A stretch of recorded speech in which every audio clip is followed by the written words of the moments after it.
56. आपण तयार आहात? स्पर्धा कोड क्रमांक 56. आपली वेळ सुरू होते आता. Jai Hind and a very good evening to one and all present over here, respected judges, teachers, staff, students and all the dignitaries on the dais. I am representing code number 56. Today I am going to talk on a topic which is about both personal and universal, self-enlightenment. So what is self-enlightenment? Self-enlightenment is waking your inner self. Self-enlightenment means getting the understanding of your inner self, getting the understanding of your values which are aligning with your life. The values which are aligning you are aligning that values in your life, and you are just playing a beautiful role of yourself in your own life. See, self-enlightenment, the people who are having self-enlightenment are the one good decision makers. Self-enlightenment is the foundation of both personal and professional growth. Self-enlightenment, when you are self-enlightened, you are able to take a better decisions. Also, you are able to take a good focus on yourself. See, I can give you my example. When I have been getting enlightened, at that time, I was knowing that my choices are coming from a place of authenticity. Even though if you are not self-enlightened, at that time, you are trying to make and rest a bad decisions. You are going on the wrong way and you will be taking a wrong kind of decisions. I can give an example from my past life. From my past life, I can give you one example that I was having the passion in arts and sports, but I have ignored my passion. Just the thing is that I have ignored my passion only because I was listening to others. I was listening to the others. Others were making decisions for me, and I was just choosing that path which others have chosen for me. And just because of that, I was lacking my happiness somewhere. I was feeling lost and disconnected.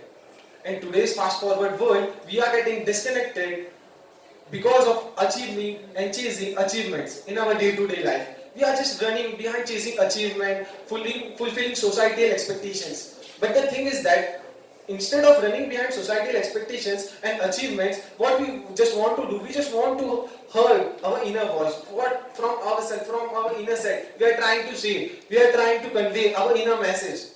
This kind of things we just want to conclude about it. Although there are many problems just because of not being self-enlightenment. Why we have taken existence in this world? The question arises here. A big question mark arises here that why we are in this world? What is our value in this world?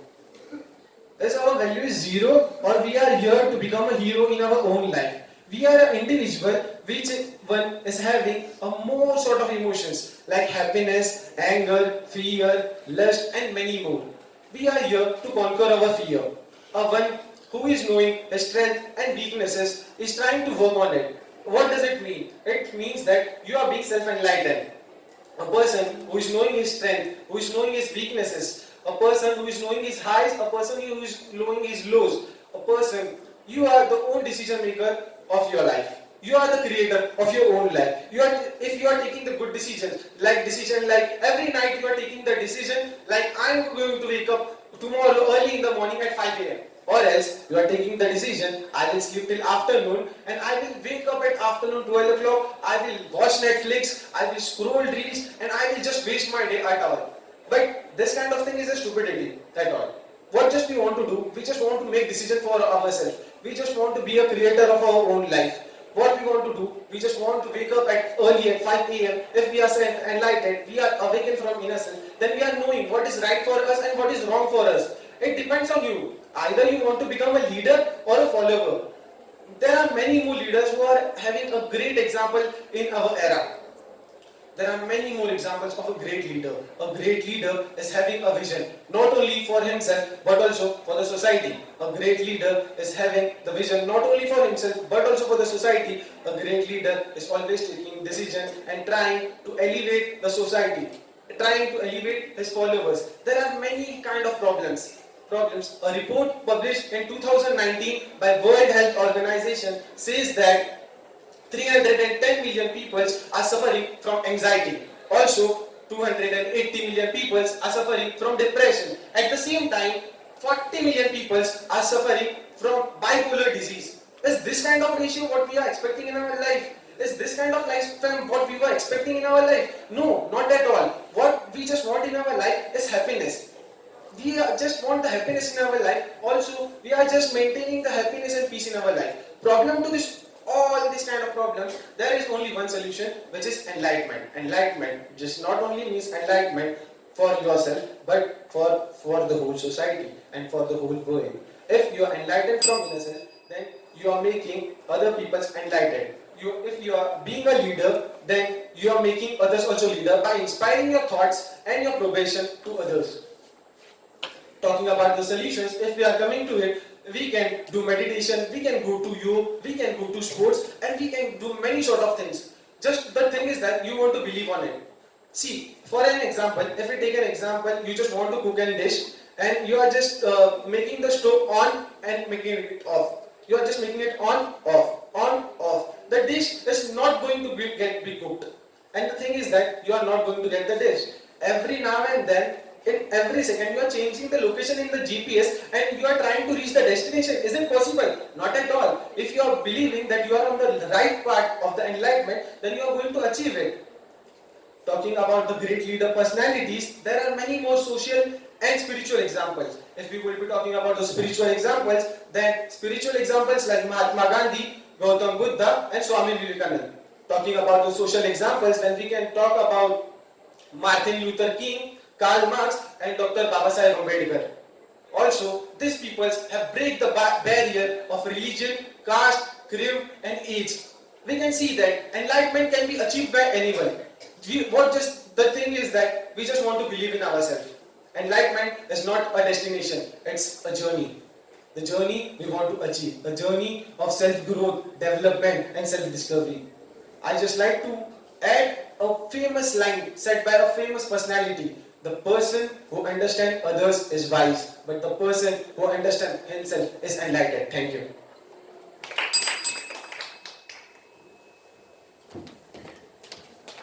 Code क्रमांक 56 साठी लागलेला वेळ 6 minute 46 second. 6 minute 46 second. Code क्रमांक 31. इकडे बघा.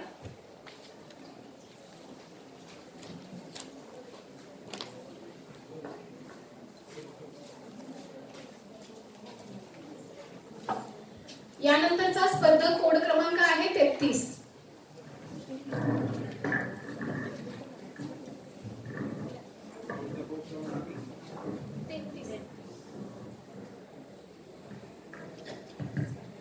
स्पर्धक code क्रमांक 31. आपण तयार आहात? हो. ओके. स्पर्धक कोड क्रमांक 31. आपली वेळ सुरू होते आता. भारत माझा देश आहे, सारे भारतीय माझे बांधव आहेत. भारतीय प्रतिज्ञेच्या सुरुवातीच्याच या 2 ओळी आपल्याला सांगून जातात की तुमच्यात आणि माझ्यामध्ये एक नातं तयार झालेलं आहे. इतकंच काय हो, तर प्रत्येक देशवासी, प्रत्येक भारतवासियांमध्ये एक अतूट बंध जुळलेला आहे. पण आज राग, मोह, माया, मत्सर, मोबाईल, सोशल मीडिया यामध्ये आपण सगळे इतके गुरफटत चाललोय की कुठेतरी आपल्याला वाटू लागले की आपण एकटे पडतोय. आपल्याकडे आपल्या भावना व्यक्त करण्यासाठी हक्काची व्यक्तीच नाही. आणि विचारांती मला असं जाणवलं की आपण कुठेतरी नाती बनवण्यात कमी पडतोय. म्हणूनच सुज्ञ परीक्षक हो, श्रोते दाते आणि माझ्या लाडक्या ताई दादांनो, मी स्पर्धक कोड क्रमांक 31 विषय मांडते, नाती फार सुंदर असतात. मी तुम्हाला सुरुवातीलाच ताई दादांनो म्हणण्यामागचं कारण म्हणजे आपण आहोत भारतीय, विशेष म्हणजे मराठी माणसं. नातं जोडल्याशिवाय आपुलकी वाटतच नाही ना. प्रथमतः आपण हे जाणून घेऊया की नातं म्हणजे काय. प्रेम, विश्वास आणि आदर या 3 गोष्टींची एकसंध घातलेली गुंफण म्हणजे नातं. नात्यांमध्ये कोणतीच अट असता कामा नये. नातं 2च व्यक्तींमध्ये असायला हवं असं काही नाही. नातं 2 किंवा अधिक ओळखीच्या किंवा अनोळखी व्यक्तींमध्ये असू शकतं. एका व्यक्तीचं प्राण्यासोबत, कधी वस्तूसोबत, तर कधी स्वतःसोबतही छान नातं असू शकतं.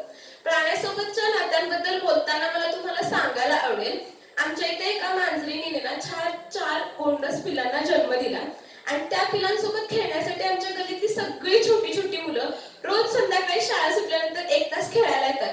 त्यांच्यामध्ये आणि त्या पिलांमध्ये 8 दिवसात किती छान नातं तयार झाले. इतकंच काय हो, तर आत्ताच प्रदर्शित झालेला 777 चार्ली हा पिक्चर तुम्ही पाहिलाच असेल. एका कुत्र्याचं आणि एका व्यक्तीचं नातं किती छानपणे मांडलंय त्यात. खरं तर जेव्हा एखादं बाळ जन्माला येतं तेव्हाच ते खूप सारी नाती जन्माला घेऊन येतं. आई बाबा, आजी आजोबा, काका काकी, मावशी अशी बरीच नाती. ही सगळी झाली रक्ताची नाती. आईसोबतचं नातं तर जन्माआधी 9 महिन्यापासूनच असतं. आपल्या आईसोबत एक घट्ट नातं असतं. हेच पहा ना, सकाळी माझी इकडे येण्याची गडबड चालू होती आणि माझी आई मला नीट जा, नीट ये, वेळेत खा, काळजी घे अशा काही सूचना देत होती. तिला काही काम नव्हतं म्हणून ती हे सगळं बोलत होती का? तर नाही. तिच्यात आणि माझ्यात जी नाळ जोडलेली आहे त्यामुळे वाटणारी काळजी ती व्यक्त करत होती. काय इच्छा अपेक्षा असतात एका आईच्या आपल्या मुलांकडनं? आपल्या मुलांना चांगले संस्कार घेऊन लहानाचं मोठं व्हावं, मोठं झाल्यावर एक यशस्वी व्यक्ती बनावं आणि त्याला समाजानं चांगलं म्हणावं, बस इतकंच. आणि त्या इच्छा अपेक्षा ती मुलाला बोलूनही दाखवते. पण यातील एकही वाक्य न बोलता अशाच काही इच्छा आपल्या उराशी बाळगून आपल्या मुलांसाठी रात्रंदिवस कष्ट करणारी व्यक्ती म्हणजे बाबा. आपण आपल्या बाबांसोबत जास्त बोलायला पाहत नाही. त्यांचं आणि आपलं एक अबोल नातं असतं, पण ते नातं सुद्धा आईसोबतच्या नात्या इतकंच खूप सुंदर असतं बरं का. आपल्याला काही झालं ना तर सर्वात पहिला त्रास आणि जाणीव आपल्या आई बाबांना असते. खूप निस्वार्थी, नितळ आणि प्रेमळ नाती असतात ही. अशीच आपली इतर रक्ताच्या नातेवाईकांसोबत असतं. पण जसं आपल्याला समजू लागतं, जसं आपण मोठे होतो, तसं बाहेरची माणसं सुद्धा आपलीशी करतो. त्यांच्यात आणि आपल्यातही नकळत नातं जोडत जातं. शेजारचे काका काकू, त्यांची मुलं आपल्याला आपल्या कुटुंबाचा भाग असल्यासारखे वाटू लागतात. यानंतर येतं मैत्रीचं नातं. मैत्रीबद्दल तर बोलायलाच नको. आजकाल आपले खूप सारे मित्र मैत्रिणी असतात, पण मित्र हो त्यातही एक असा असतो बरं का, ज्याच्याजवळ आपण बिनधास्तपणे आपल्या मनातलं सगळं काही बोलून टाकतो, त्याच्याजवळ बिनधास्तपणे वागतो.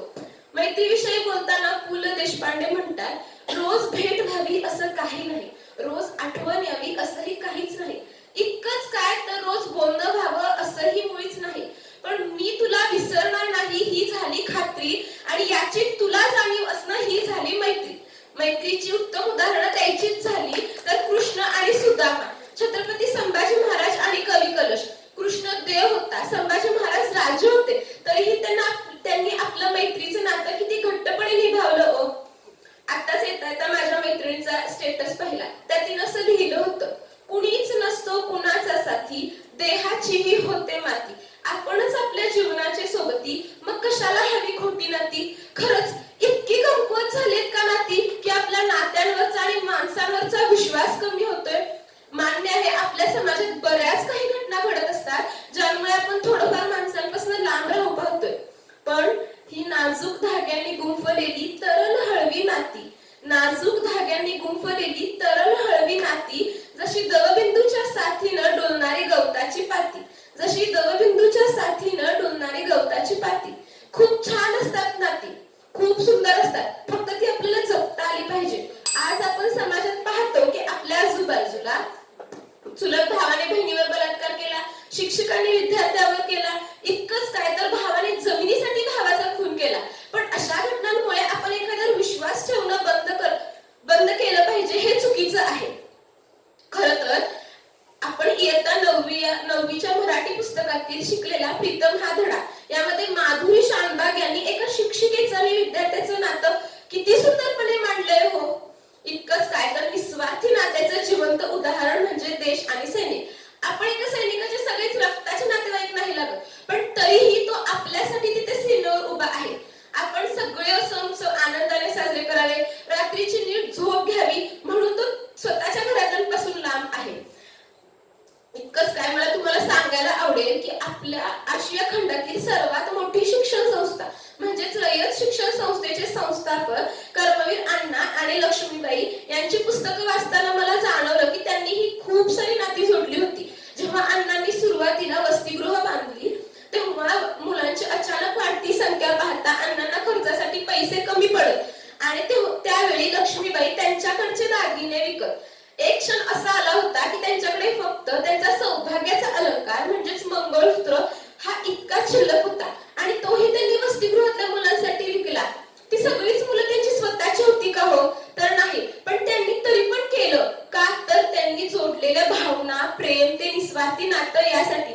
कोण म्हणतं नाती खूप वाईट असतात, त्यांवर विश्वास नाही ठेवायला पाहिजे? पण मला तुम्हाला सांगायला आवडेल नाती खूप खूप सुंदर असतात, फक्त ती प्रेमाने जपता आली पाहिजे. शेवटी जाता जाता इतकंच सांगेन, जीवनात नाती फार असतात पण ती जपणारी लोक खूप कमी असतात. काही नाती असतात रक्ताची तर काही असतात हृदयाची, काही नाती असतात क्षणाची तर काही असतात जन्मोजन्मीची. धन्यवाद. कोड क्रमांक 31 साठी लागलेला वेळ 7 मिनिट 2 सेकंद. 7 minute 2 second. स्पर्धक कोड क्रमांक 33. रामकृष्ण हरी. तयार आहेस तू? ओके. स्पर्धक कोड क्रमांक 33 साठी आपली वेळ सुरू होते आता. रामकृष्ण हरी श्रोते हो, मी कोड क्रमांक 33. तर सर्वप्रथम ना माझा समोर बसलेल्या श्रोत्यांना माझा प्रश्न आहे की नाती म्हणजे काय? नाती म्हणजे काय कोणाला माहित आहे का? तर माझ्या मते नाती म्हणजे दोन व्यक्ती किंवा त्यांच्यापेक्षा जास्त व्यक्तींचा जेव्हा संवाद होतो व त्या संवादातून अदृश्य धागा तयार निर्माण होतो त्यास नातं असं म्हणावे असं मला वाटतं. परंतु नात्याच्या अशा विविध अशा व्याख्या असू शकतात त्यांच्या त्यांच्या विचारानुसार. यावरच मला 4 ओळी आठवल्या त्या मी तुमच्या समोर मांडते. घर असावे घरासारखी नकोच नुसते भिंती, इथे असावा प्रेम जिव्हाळा नकोच नुसती नाती.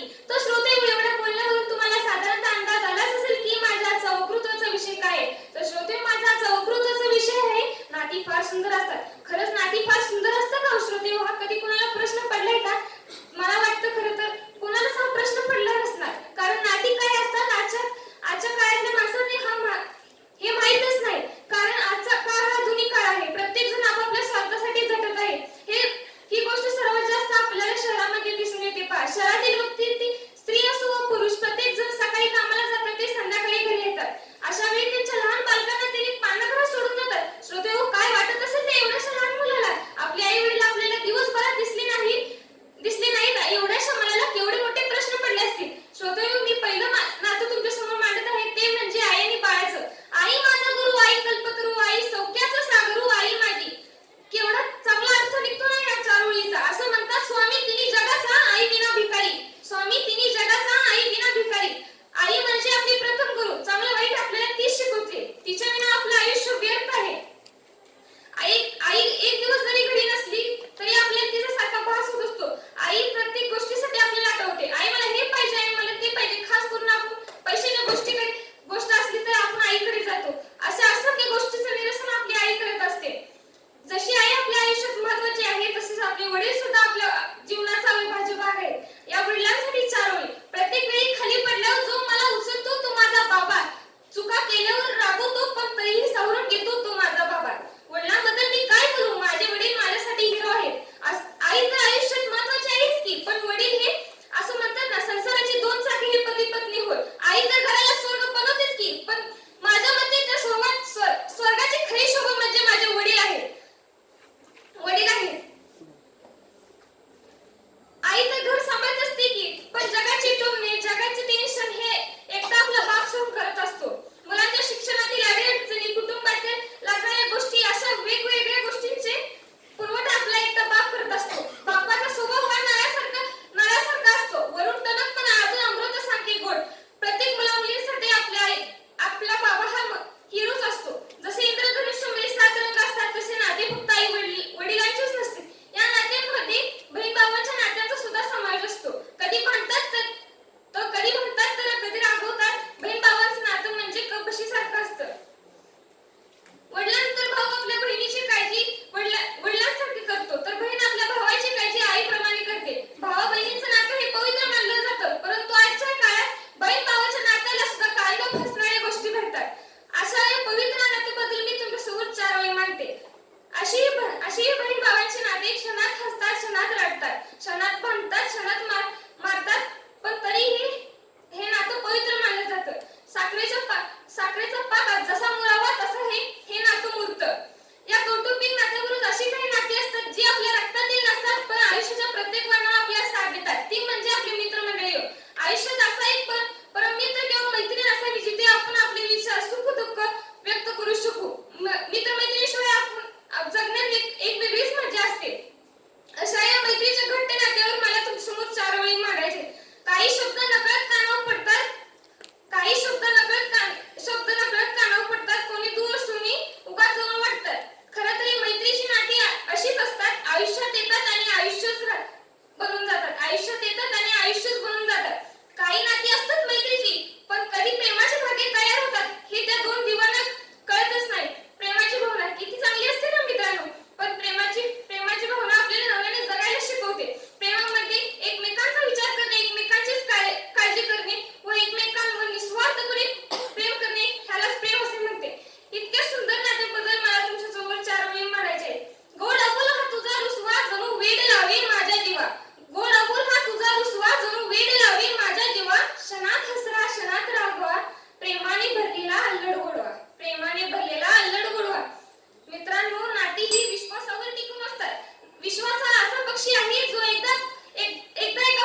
क्रमांक 33 ला लागलेला वेळ 5 मिनिट 22 सेकंद. 5 minute 22 second. यानंतर स्पर्धक कोड क्रमांक 34